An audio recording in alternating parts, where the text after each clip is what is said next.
What if everything you've been told about Charlie Kirk's assassination is wrong? Tonight, we dive into chilling new video evidence that is shaking the foundation of this case. Frame by frame, slow motion, analyzed by independent investigators. It suggests something authorities have never admitted. Charlie Kirk may not have been shot from the rooftop sniper position everyone was told about, but from behind, at close range. If that's true, the entire narrative changes. The arrest, the trial, the so-called open and shut case, everything. And the public deserves to know the truth. Charlie Kirk was one of the most recognizable conservative voices in America. At just 31 years old, he had built Turning Point USA into a national organization, speaking to packed campuses, cable news audiences, and millions online. On September 10, 2025, he took the stage at Utah Valley University as part of his American Comeback Tour. The crowd was calm, the questions lively, until just past 12:23 p.m., when a single crack of gunfire tore through the event. Charlie collapsed instantly, clutching the left side of his neck as panic swept the crowd. Witnesses screamed, security rushed forward, and within minutes, he was on a stretcher, unresponsive. By nightfall, the country knew Charlie Kirk was dead, the victim of what officials called a politically motivated sniper attack. But that wasn't the end of the story. It was just the beginning. Within 36 hours, authorities arrested 22-year-old Tyler James Robinson, a Utah resident, charging him with first-degree murder. The FBI and local police declared the case solved. Robinson, they said, fired from a rooftop roughly 350 feet away using a bolt-action rifle. To many, that quick arrest was reassuring. To others, it was suspiciously fast. This case matters because it was public, political, and personal. And because if this new video analysis is correct, then what happened on that rooftop might not be the full truth. And that means someone, somewhere, may not want you to see what really happened. To understand what happened that day, we need to rewind and walk through the timeline minute by minute. Charlie Kirk's Utah Valley University event had been announced 2 weeks earlier. Security was moderate, metal detectors at the entrances, visible guards, but nothing on the level of Secret Service. His setting was a large outdoor tent packed with students, faculty, and media. The morning began with speeches, a panel discussion, then a Q&A session, the kind of back and forth Kirk was famous for. At 12:10 p.m., Charlie stepped to the center microphone, taking audience questions. The tone was lively but respectful. Then, just past 12:23 p.m., the moment that would be replayed across every network in America. A single rifle shot cracked through the air. Witnesses say Kirk clutched his neck immediately, stumbled, then collapsed backward. Security rushed in, pulling him off the stage, while others pushed the crowd out of harm's way. Emergency services arrived within minutes. Despite being rushed to the hospital, he was pronounced dead shortly after 1 p.m. By late afternoon, police had cordoned off the rooftop of a nearby campus building. Investigators said they recovered a spent casing, a rifle, and ballistic evidence pointing to a single shooter. The next day, the FBI joined the case, calling it a domestic terrorism incident.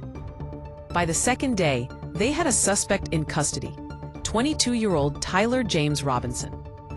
The speed of that arrest gave the impression of an airtight case, but it also raised eyebrows. Was this truly the work of a lone rooftop sniper? Or was there something about the timeline and the evidence that authorities rushed past too quickly? The speed of that arrest gave the impression of an airtight case, but it also raised eyebrows. Was this truly the work of a lone rooftop sniper?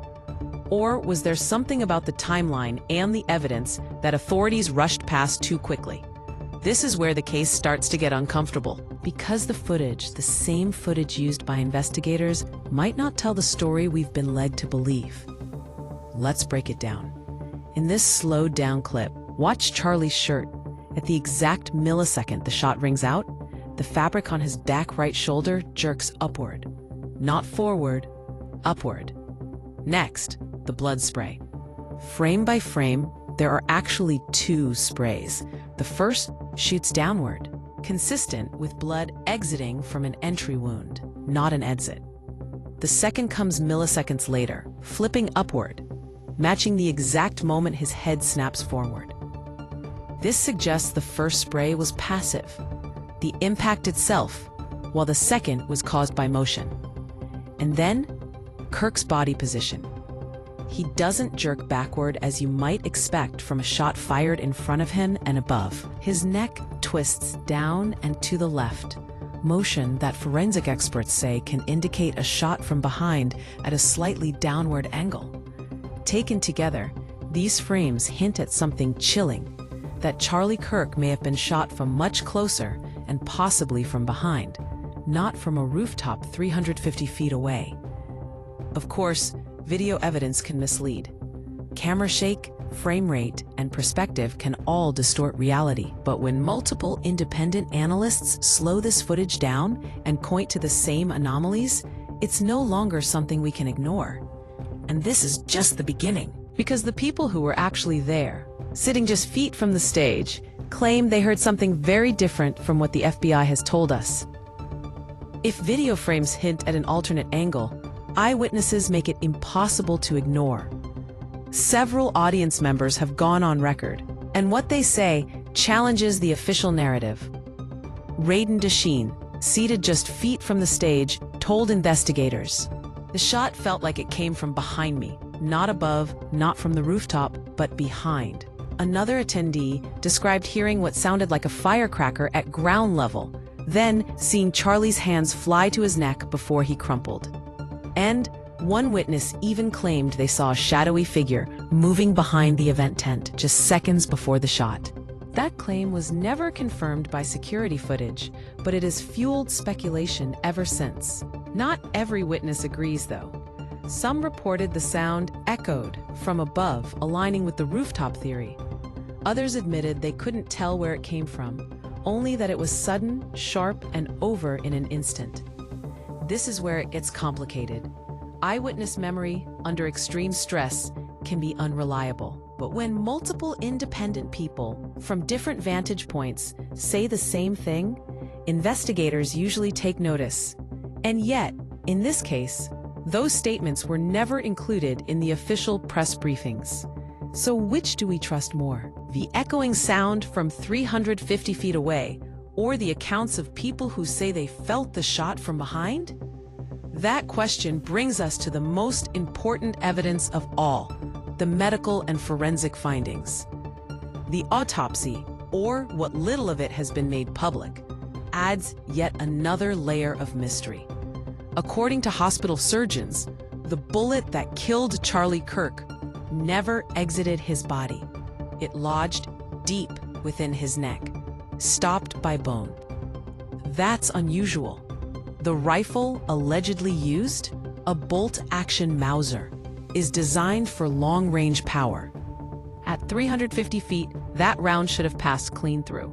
Forensic experts say there are only a few scenarios where this would happen: a low-velocity impact, a glancing strike hitting dense bone, or a shot fired from much closer range where energy was partly absorbed before impact. And that's where the trajectory questions begin.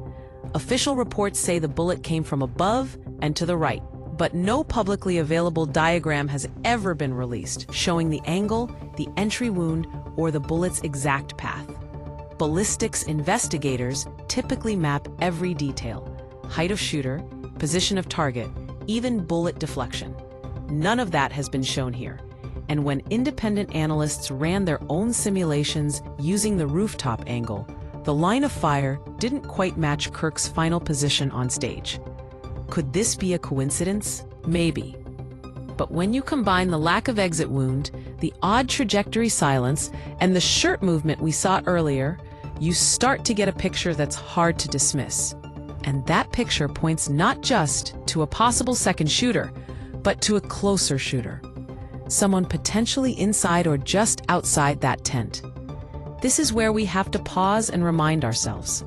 None of this is officially confirmed. But if even part of this is true, it would mean the government's version of events is missing a very big piece of the puzzle. So what does all this evidence really tell us? When you light up the footage, the eyewitness reports, and the forensic details, a pattern starts to emerge, and it's not the one we were given. Scenario 1, the official version. Tyler Robinson, rooftop sniper, fires a single shot at 12:23 p.m., killing Charlie Kirk instantly. Case closed. Scenario 2, the alternate theory. A closer shooter, possibly at ground level, fires from behind, hitting Kirk at a downward angle. And that raises the biggest question yet. If this second shooter theory is true, what was Robinson doing on that rooftop at all? Was he even the shooter, or just the convenient suspect? This is where things get chilling. If there was a second shooter, that means either two people were involved in a coordinated hit, or the real shooter has never been caught. And if that's the case, then the public was misled, not just about the direction of the bullet, but about the entire case. But here's the caution. We still don't have the full autopsy, the full ballistics report, or verified chain of custody footage. Without those, this remains speculation. Still, when so many pieces point in the same direction, it demands we keep asking questions, not just for curiosity, but for justice. And speaking of justice, this is exactly the point where we need to keep the conversation alive. Before we go further, let's pause for just a second. If you believe Charlie Kirk's family deserves real answers, if you think the truth about what happened that day shouldn't be buried in sealed reports, hit strong subscribe right now. Because silence helps the truth stay hidden. And if we stop asking questions, the story ends here. And if you just love deep dives like this one, where we break down every frame and every clue, hit subscribe so you never miss the next case we investigate. We have to be fair here, because not everyone agrees with the second shooter theory. The FBI's official report states that the trajectory was consistent with a rooftop shot. Ballistics experts matched the recovered rifle to the bullet found in Charlie's body. Authorities say any confusion about shirt movement or blood spray is simply the result of camera angles and frame rate distortion.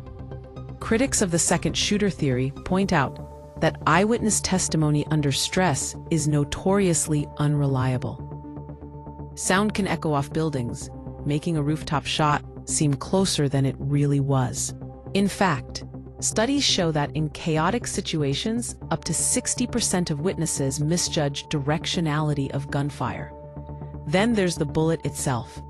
Experts aligned with the official narrative argue that a bullet striking dense bone can absolutely stop without exiting, even from a high-powered rifle.